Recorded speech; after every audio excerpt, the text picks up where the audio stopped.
மனசாட்சியில் சூடுண்ட பொய்யருடைய மாயத்தை பற்றி நாம் தொடர்ந்து பார்த்து வருகிறோம். அதிலே அந்த மாயக்காரர்கள் அல்லது அந்த பொய்யர், மனசாட்சியில் சூடுண்ட பொய்யர், அவர்களுக்கு ஏற்பட்ட மாயம், அதாவது பிசாசுகளின் உபதேசம் அல்லது வஞ்சிக்கிற ஆவிகளின் உபதேசம், இவைகளால் பீடிக்கப்பட்டவர்கள் முதலாவது விளக்க வேண்டியதாய் சொல்லுகிறது. விவாகம் பண்ணாதிருக்க சொல்லுகிறார்கள். விவாகம் என்பது கடவுள் ஏற்படுத்தி வைத்தது, தேவனாகிய கர்த்தர் ஏற்படுத்தி கொடுத்தது. அதன் மூலம் நீங்கள் பலுகி பெருகி பூமியை நிரப்புங்கள் என்று ஆதி மனிதனுக்கு கட்டளையிட்டார். அதன்படியே ஒரு குடும்ப உறவு நிலைத்திருக்கவும், அதிலே இன்ப துன்பங்களை அவர்கள் கண்டு தேவனை மகிமைப்படுத்தவும், தேவனுக்கேற்ற விதமாய் வாழவும், அது ஒரு தற்காலிகமாய் உலகத்திலே அவர்களுக்கு கொடுக்கப்பட்ட ஒரு வாழ்வாகும். மேலும் தங்களுடைய இனத்தை விருத்தி செய்யவும், தங்களுடைய இரத்த சம்பந்தமான உறவுகளை அவர்கள் இந்த உலகத்திலே தோற்றுவிக்கவும், அதாவது பலுகி பெருகி பூமியை நிரப்ப கர்த்தர் ஆசீர்வதித்த ஒரு ஆசீர்வாதம். அந்த ஆசீர்வாதத்தை முதலாவது தடை பண்ணுகிறார்கள்.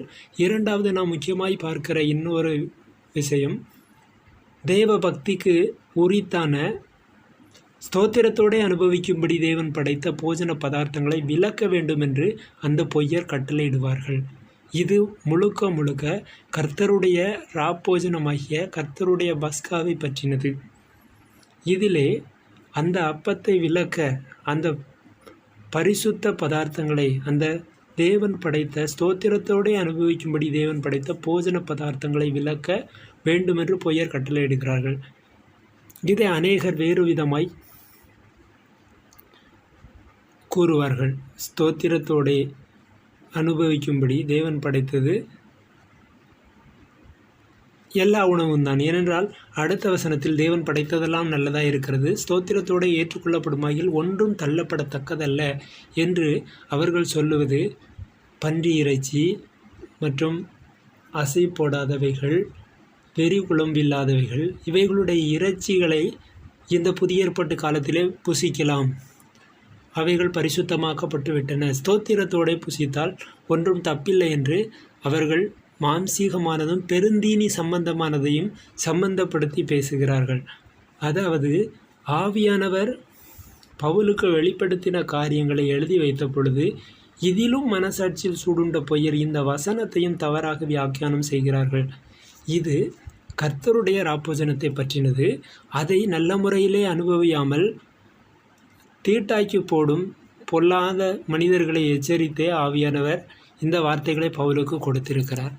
அதாவது கர்த்தருடைய பரிசுத்த பந்தியை அலட்சியமாக்கக்கூடாது, அதை பேய்களின் பந்தியை போல மாற்றிவிடக்கூடாது என்பதை தேவன் திட்டவட்டமாய் ஆவியானவர் மூலம் பவுலுக்கு வெளிப்படுத்தி இருக்கிறார். இங்கே அந்த பரிசுத்த உணவு தேவன் ஏற்படுத்தி கொடுத்தது. இயேசு கிறிஸ்து தம்முடைய மாம்சத்திற்கு உடன்படிக்கையாக, புதிய உடன்படிக்கையின் அடையாளமாய் அவருடைய மாம்சமாகவும் இரத்தமாகவும் ஏற்படுத்தி கொடுத்த அப்பமும் திராட்சரசமும் அது ஒரு திருஷ்டாந்தமாய் தேவ பக்திக்கு முன் உதாரணமாய் கொடுக்கப்பட்டது.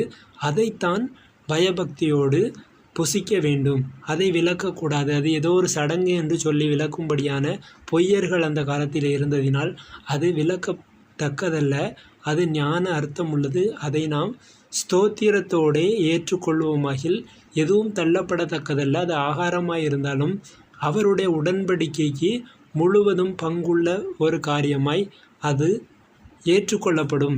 மேலும் 5ஆம் வசனத்தில் அது தேவ வசனத்தினாலும் ஜெபத்தினாலும் பரிசுத்தமாக்கப்படும். அது வெறும் சடங்காக நீங்கள் நினைக்க வேண்டாம். அந்த ராப்போஜனத்தை நீங்கள் உட்கொள்ளும் அந்த நாளிலே தேவ வசனத்தினால் ஒருவருக்கொருவர் புத்தி சொல்லிக் கொள்வதும் ஜெபம் செய்வதும் இருப்பதினாலே அது ஒரு பரிசுத்தமாக்கப்படும். அது அந்த பண்டிகை முழுவதும் கர்த்தரால் ஆசீர்வதிக்கப்படும். அதை ஏனோதானோ என்று செய்யாதபடிக்கும் மனசாட்சியில் சூடுண்ட பொய்யருடைய மாயத்தை பின்பற்றி அதை தேவையில்லாதது என்று தள்ளாமலும் இருக்கும்படிக்கு அதை முக்கியப்படுத்தி கூறுவதே ஆவியானவருடைய அடிநோக்கமாய் இங்கே காணப்படுகின்றது. அதைத்தான் தொடர்ந்து கூறுகிறார். இவைகளை நீ சகோதரருக்கு போதித்து வந்தால் விசுவாசத்திற்குரிய வார்த்தைகளிலும் நீ அனுசரித்த நற்போதகத்திலும் தெரிந்தவனாகி இயேசு கிறிஸ்துவுக்கு நல்ல ஊழியக்காரனாய் இருப்பாய். சீர்கேடும் கிளவிகள் பேச்சுமாயிருக்கிற கட்டுக்கதைகளுக்கு விலகி தேவ பக்திக்கு ஏதுவாக முயற்சி பண்ணு. இங்கே தேவ பக்தி என்று சொல்லப்பட்டிருப்பது முந்தின அதிகாரத்திலே கடைசி வசனத்திலே சொல்லப்பட்டிருக்கிற தேவ பக்திக்குரிய ரகசியமானது. தேவ பக்தியோட ரகசியம் என்னென்னா, அது மகாமேன்மை உள்ளது. தேவன் மாம்சத்தில் வெளிப்பட்டு ஆவியில் நீதி உள்ளவர் என்று காணப்பட்டார். அதாவது எனக்காக அவர் பிறந்தார், எனக்காக மரித்தார், எனக்காக உயிர்த்தார், எனக்காக தம்முடைய பரிசுத்த ஆவியை அனுப்பி என்னை பரிசுத்தப்படுத்தினார். அவர் மகிமையில் பிரவேசித்து புதிதும் ஜீவனுமான வாசலை எனக்காய் திறந்தருளினார். அதிலே நான் பிரவேசிக்கும்படிக்கு இந்த ராப்போஜனமானது கொடுக்கப்பட்டிருக்கிறது. புதிதும் ஜீவனுமான வாசல், அவரே வழியும் சத்தியமும் ஜீவனுமாயிருக்கிறார். இயேசு கிறிஸ்துவை தேவ பக்தியாய் இந்த முறையிலே நாம் அணுகும் பொழுது நம்முடைய விசுவாசம் வளர்ச்சி பெற்று விசுவாசத்தின் 3ஆம் படிநிலையை கடந்து நாம் 4ஆம் படிநிலைகளுக்குள் செல்ல முடியும். அதாவது ராப்போஜனத்தின் ஊடாக நாம் பரிசுத்த வாழ்க்கையை மேற்கொள்ள முடியும். அதற்கு பின்பு நாம் பரிசுத்தவான்களாகி தேவ ராஜ்யத்துக்கு தகுதியுள்ளவர்களாய் காணப்பட முடியும் என்பதுதான் இந்த வார்த்தையின் சாராம்சம். இங்கே மேலும் அவர் சொல்லுகிறார், 4ஆம் அதிகாரம் 8ஆம் வசனம், சரீர முயற்சி அற்ப பிரயோஜனம் உள்ளது. தேவ பக்தியானது இந்த ஜீவனுக்கும் இதற்கு பின்வரும் ஜீவனுக்கும் வாக்குத்தத்தம் உள்ளதாகையால் எல்லாவற்றிலும் பிரயோஜனம் உள்ளது. இதுவும் தேவ பக்தியாகிய ராப்போஜனம். இந்த வார்த்தை உண்மையும் எல்லா அங்கீகரிப்புக்கும் பாத்திரமாய் இருக்கிறது. இது நிமித்தம் பிரயாசப்படுகிறோம், நிந்தையும் அடைகிறோம். ஏனெனில் எல்லா மனுஷருக்கும் விசேஷமாக விசுவாசிகளுக்கும் இரட்சகராகிய ஜீவனுள்ள தேவன் மேல் நம்பிக்கை வைத்திருக்கிறோம். எல்லா விசுவாசிகளுக்கும் இரட்சகராகிய ஜீவனுள்ள தேவன் மேல் நம்பிக்கை வைத்திருக்கிறோம் என்பது அவர்களுடைய மறுபிறப்பையும் பரலோகத்திலே அவர்கள் காணப்படுவார்கள் என்கிற நம்பிக்கையும் குறித்ததானது. இதே சாராம்சம் இதற்கு பின்புள்ள அதிகாரங்களிலும் அங்கங்கே வெளிப்படுகின்றது. 6ஆம் அதிகாரத்திலும் தேவ பக்தியை பற்றி சொல்லப்பட்டிருக்கிறது.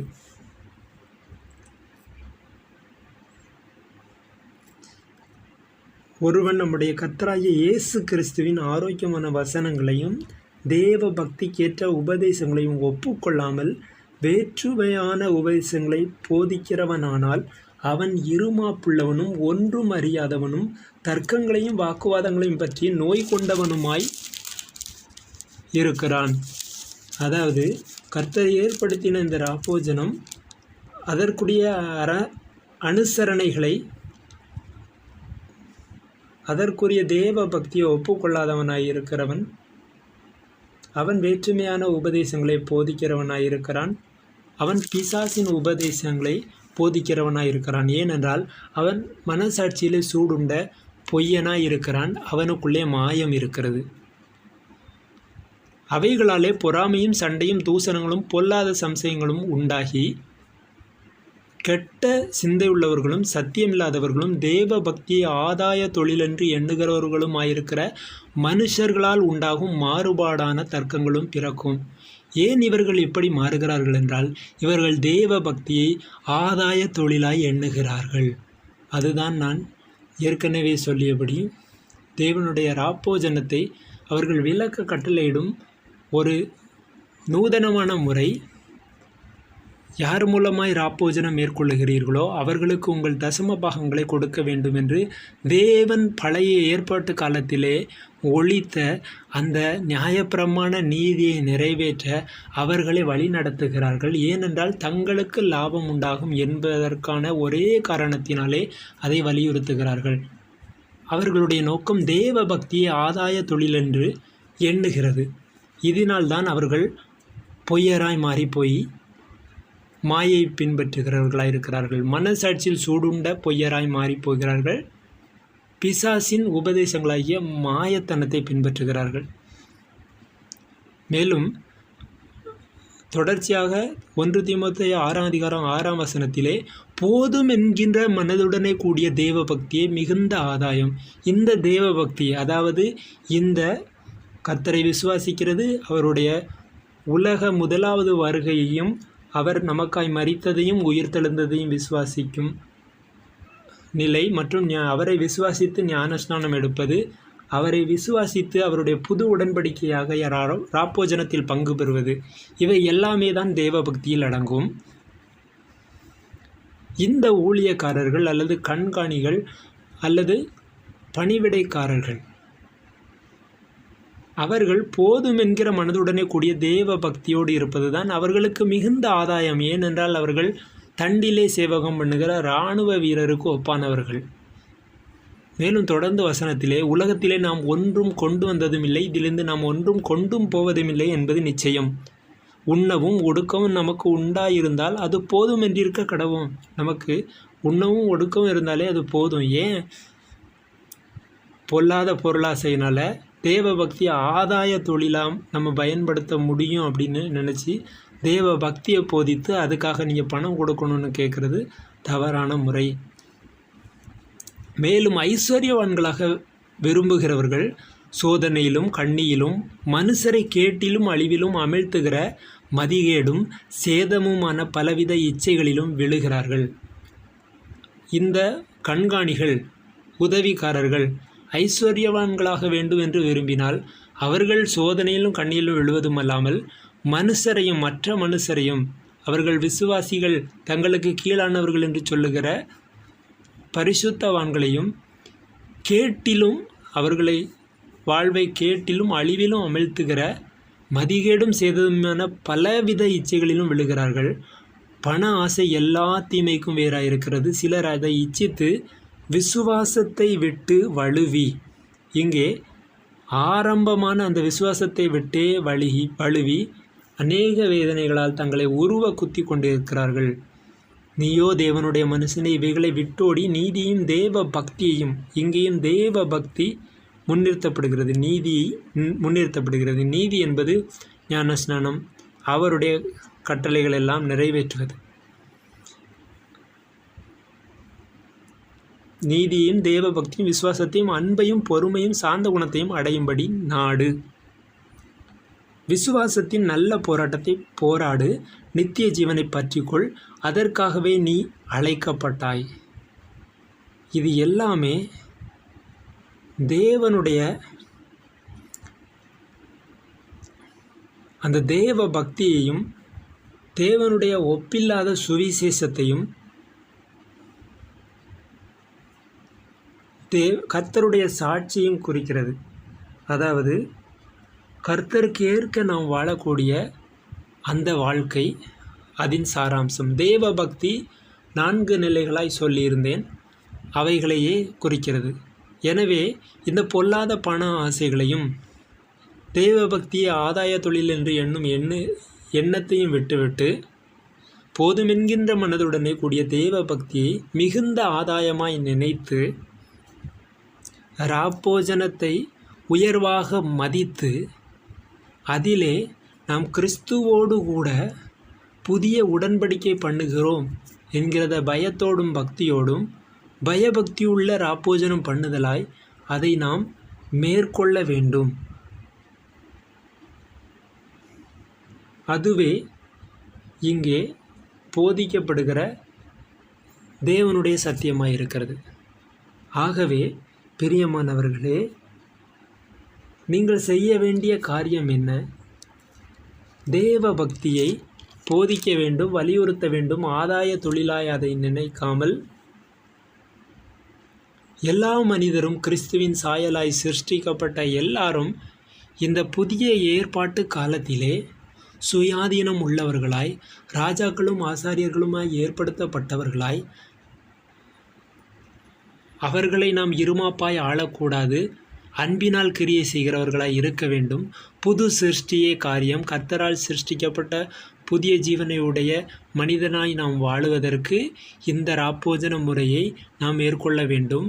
நானே ஜீவாப்பம், என்னை புசிக்கிறவன் மரித்தாலும் பிழைப்பான் என்று இயேசு சொல்லியிருக்கிறாரே.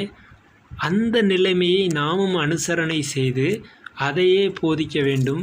பொருள் ஆசை, பண ஆசை இவைகளை விட்டு தேவன் மேல் நம்பிக்கை உள்ளவர்களாய், போதுமென்ற மனதுடன் கூடிய தேவ பக்தியை கொண்டவர்களாய், அதையே மிகுந்த ஆதாயமாய் மதிக்கிறவர்களாய் நாம் வாழ வேண்டியது மிகவும் அவசியம்.